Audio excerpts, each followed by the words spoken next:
Most climbers find that they have a preferred style of climbing.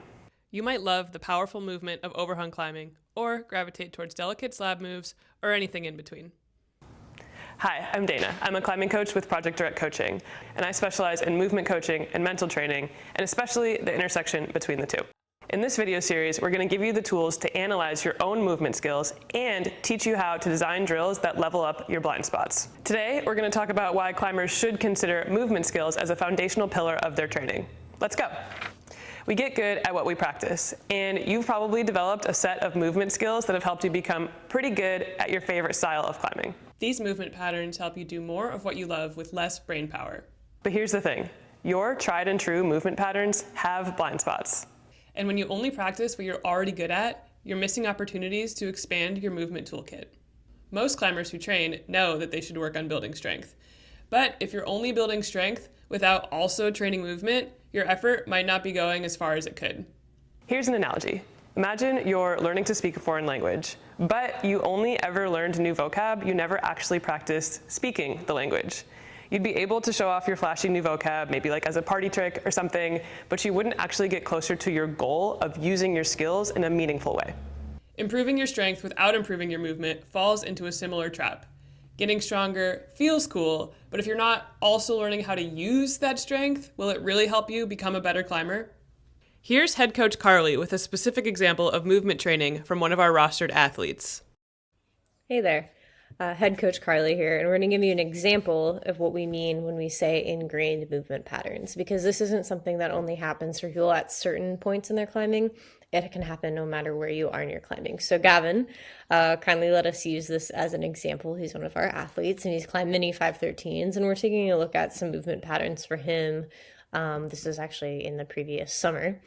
And one of his movement patterns is the tendency to always have 2 feet on, whether or not it's really helping the direction or the flow of the movement.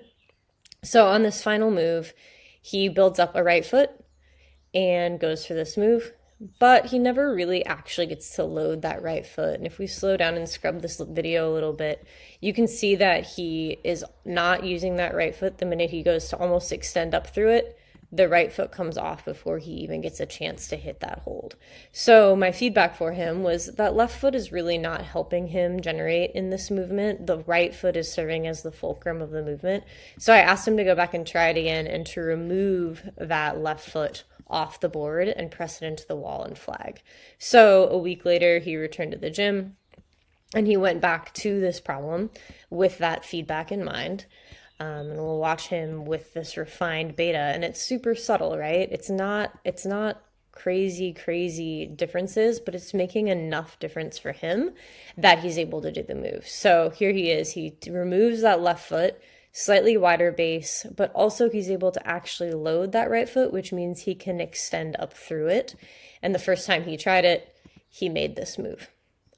And so when we talk about ingrained movement patterns, we're really talking about a whole bunch of different things, whether it's hip drive, using momentum, how your lower body positioning looks, and we all have tendencies. It's a matter of taking a look at them and saying, like, what else is there for me to try? What's my natural tendency? And is that really helping me on this particular problem or at this particular route or terrain angle? You can start by taking a look at your own climbing and identifying your own movement patterns. Here are a few questions to ask yourself. What are you avoiding? Do you love to talk about hating slab climbing? Maybe it's not the slab's fault. Maybe instead there are movement skills you're missing that could make this type of climbing feel less scary. Do you have a large grade differential between styles? If you're sending 1 to 2 number grades harder in a particular terrain type or rock type, this might be a clue as to where your movement skills are the most and least developed. Do you catch yourself using words like always or never to describe beta? If you never climb with open hips because you have poor hip flexibility, well, maybe putting some work into learning this style could help you unlock new cruxes. Your current hip flexibility probably goes farther than you think, but only if you learn new movement skills. Here's the coolest part. Because our brains are adaptable, we actually can learn new motor skills and movement patterns even as adults. In the next video in this series, we'll break down the stages of the motor learning process from a biopsychological perspective. Stay tuned to learn more. And if you have any questions that we might be able to address as we move through the series, drop them in the comments below.